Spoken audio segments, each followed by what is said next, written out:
Hello everyone.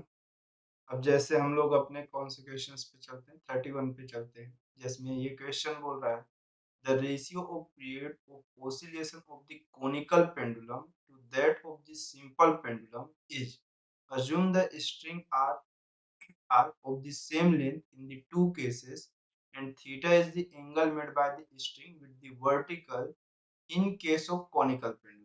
Question में ये बोल रहा है कि मेरे पास जो टाइम पीरियड का रेशियो ऑफ देखने को मिलेगा वो कितना मिलेगा किसके किसके बीच में। The ratio of the period of oscillation of conical pendulum to that of किसके साथ, सिंपल पेंडुलम के साथ। तो दोनों का मेरे पास कॉनिकल और कौन सा सिंपल पेंडुलम का जो टाइम पीरियड का रेशियो होगा वो मुझे बताना है। ठीक, तो एक सिंपल पेंडुलम के लिए अगर हमें मालूम है तो सिंपल पेंडुलम के लिए टाइम पीरियड होता है 2 pi square root of L by of कितना होता है जी। बट जैसे ही कोनिकल पेंडुलम की बात कर रहा है तो कोनिकल ऑफ पेंडुलम में आप एक चीज ये समझो कि वो बोल रहा है कि वर्टिकल ऑफ एक्सिस से मेकिंग ऑफ एंगल इसका कितना है यहाँ से, ये मेकिंग ऑफ एंगल कितना है यहाँ से, ये एंगल ऑफ थीटा मेकिंग कितना है, थीटा।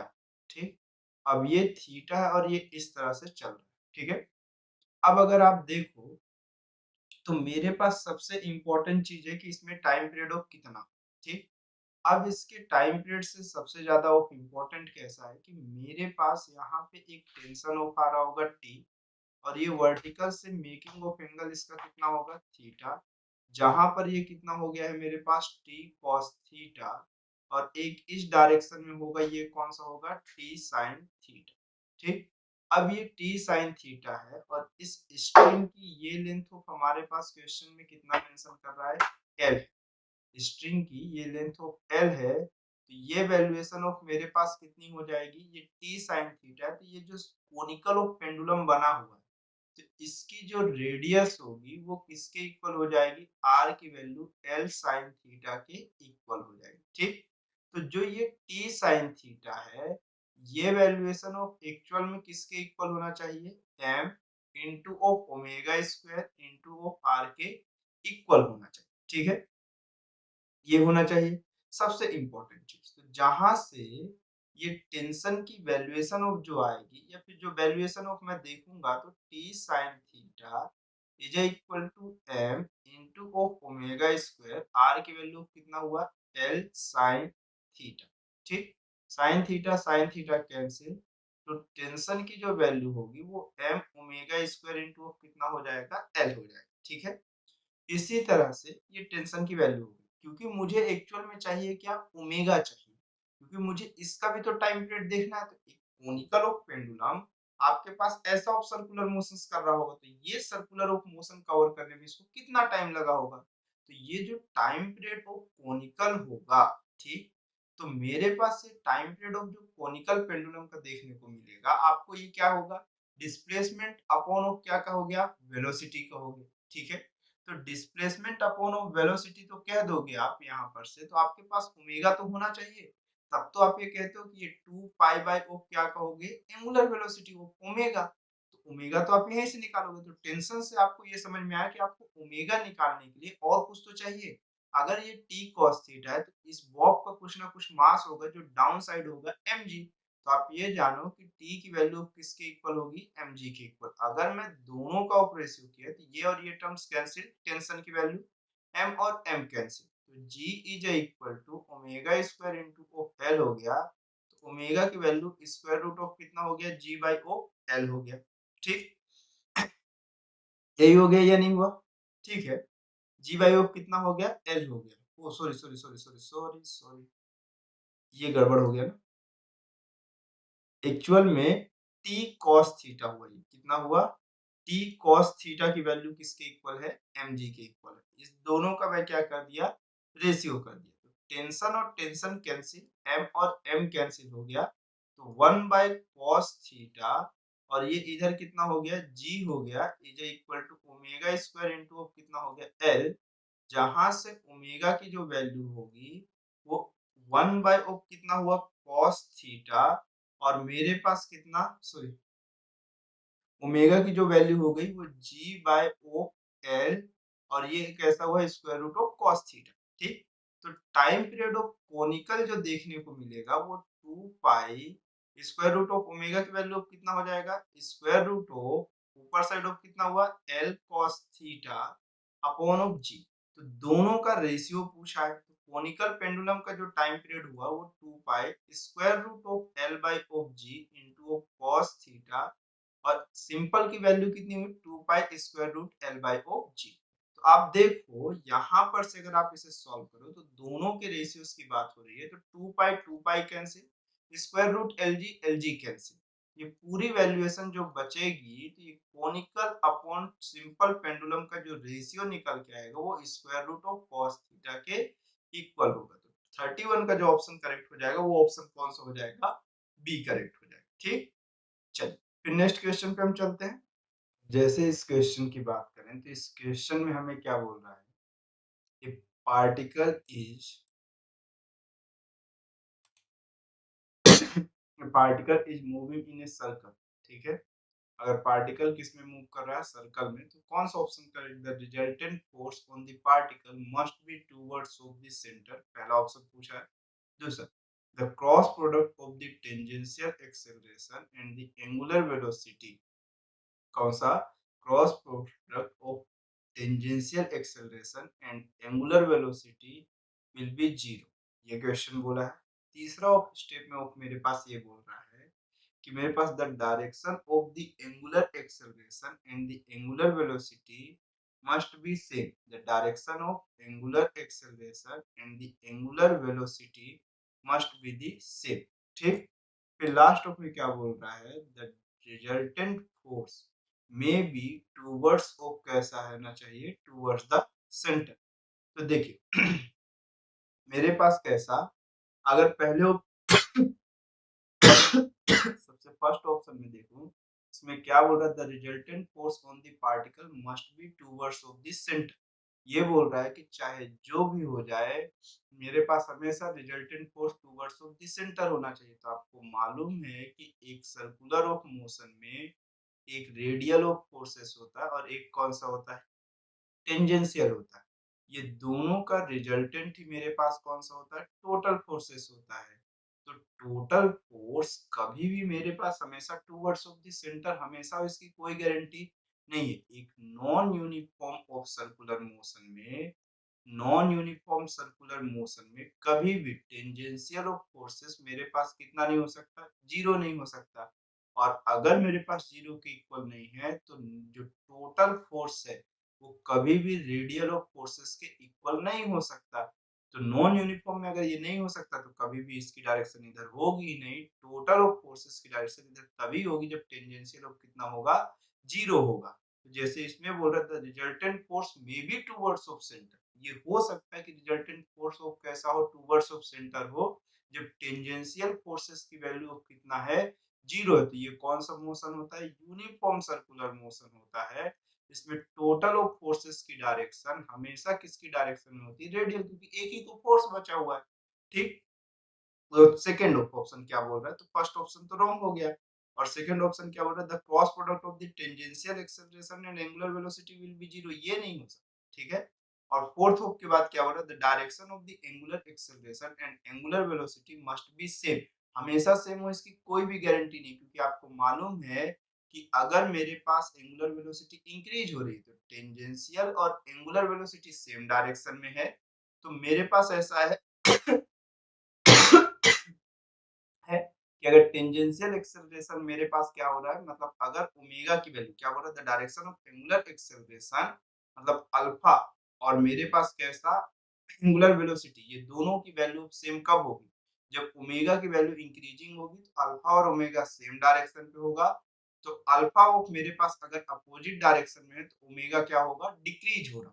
ठीक, तो थर्ड ऑफ ऑप्शन भी नहीं हो सकता, एक ही ऑप्शन करेक्ट है, 32 का ऑप्शन नंबर कौन सा करेक्ट है, डी करेक्ट है। ठीक है, चलिए फिर नेक्स्ट क्वेश्चन पे चलते हैं हम लोग। तो नेक्स्ट क्वेश्चन क्या बोल रहा है हमारे पास, ऐसा, which vector in the figure best represent the acceleration of the pendulum mass of the intermediate point in its swing।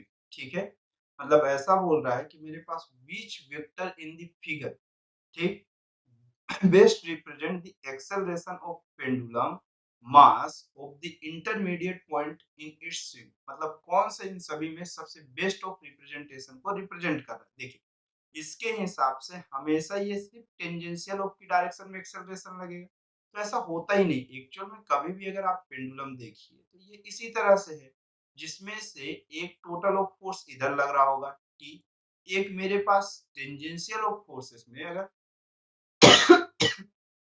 कैसा acceleration of pendulum of mass की बात कर रहे थे, ये इस तरह से कुछ पेंडुलम ओसिलेट हो रहा होगा, तो हमेशा एक एक्सेलरेशन की जो डायरेक्शन होगी वो वैल्यूएशन ऑफ मेरे पास किधर होगी, इस साइड होगी। अब ये दोनों का जो रिजल्टेंट होगा वो हमेशा इसी डायरेक्शन को रिप्रेजेंट करेगा, तो एक्चुअल में टेंजेंशियल ऑफ मेरे पास जो है वो इस टाइप को रिप्रेजेंट करेगा, और ये किसको रिप्रेजेंट कर रहा होगा, रेडियल को रिप्रेजेंट कर रहा होगा। तो resultant of always be increasing of थोड़ा सा अपवर्ड ऑफ की डायरेक्शन पे दिख रहा होगा, जो कि ऑप्शन नंबर कौन सा होगा, बी होगा। 33 का जो ऑप्शन करेक्ट होगा वो कौन सा होगा, बी हो जाएगा। फिर नेक्स्ट क्वेश्चन पे हम चलते हैं। देखो जैसे अगर इसमें देखो तो इसमें रेडियल का कोई डिस्कशन ही नहीं, इसमें पूरा का पूरा टेंजेंशियल। तो मेरे पास अगर पेंडुलम है तो एनी हाउ चाहे जो हो जाए रेडियल की वैल्यू कभी भी जीरो नहीं हो सकती एक सर्कुलर मोशन में, ठीक है। एक सर्कुलर मोशन में चाहे जो हो जाए रेडियल एक्सेलरेशन की वैल्यू कभी भी जीरो नहीं हो सकती। ये कैसा आउटवर्ड ऑफ दिखा रहा है कि मतलब मेरे पास रिजल्टेंट ऑफ इस साइड जा रहा है, ठीक है।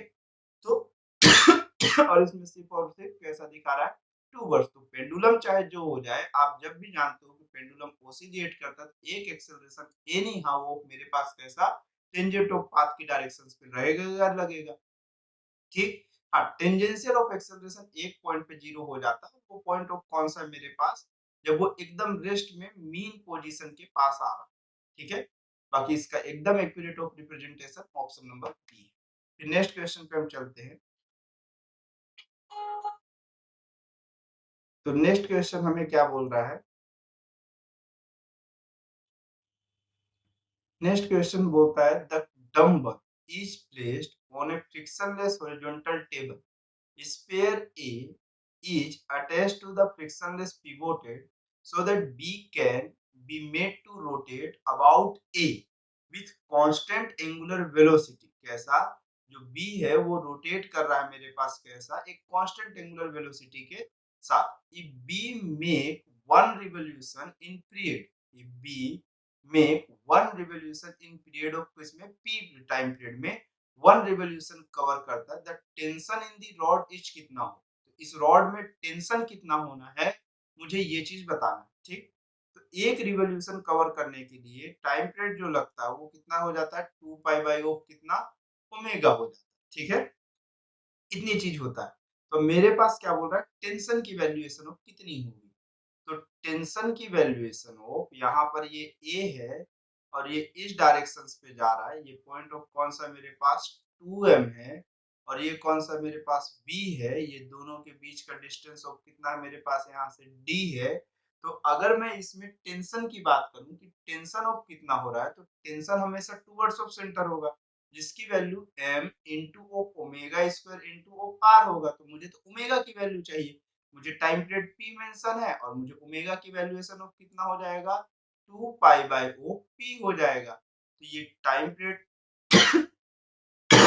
ये टेंशन की वैल्यू t जो होगी वो m की जगह पे b पॉइंट का ऑफ मास कितना मेरे पास, देखो जिस पॉइंट पे पिवोटेड है उस पॉइंट का मुझे कुछ लेना देना ही नहीं, मुझे सिर्फ और सिर्फ उस पॉइंट का है जिसका मास ऑफ है।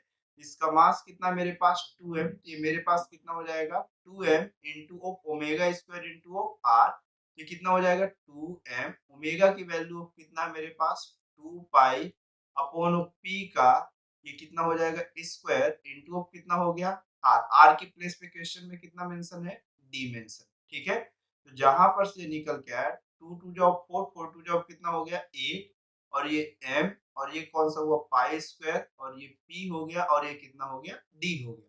तो मेरे पास ये ऑप्शन कितना हो गया 8 pi square m d upon of, sorry ये p का स्क्वायर होगा, तो ये कितना हो गया p का स्क्वायर। तो ऑप्शन नंबर ऑफ जो 34 का करेक्ट होगा वो ऑप्शन कौन सा हो जाएगा, बी करेक्ट हो जाएगा, ठीक है। चलिए फिर नेक्स्ट क्वेश्चन पे हम चलते हैं। तो नेक्स्ट क्वेश्चन में क्या बोल रहा है, two racing cars of masses M1 and M2 are moving in circle of radius R1 and R2 respectively.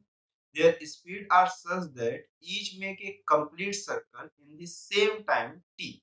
The ratio of angular speed of the first to the second. Question में ये बोल रहा है कि दो पार्टिकल है, एक का मास m1 है, दूसरे का मास m2 है, एक की रेडियस r1 है, दूसरे की रेडियस ऑफ r2 है, दोनों एक कंप्लीट ऑफ सर्कल कवर कर रहे हैं एक सेम टाइम में। t1 और t2 का टाइम ऑफ किसके इक्वल है, t के इक्वल है। तो क्वेश्चन में बोल रहा है कि मेरे पास the ratio of angular speed of की वैल्यू कितनी होगी। एक सिंपल सा वैल्यूएशन ऐसा पूछा है, तो देखो एंगुलर वेलोसिटी आपके पास डिपेंड करती है 2 पाई बाय ओ टी पे।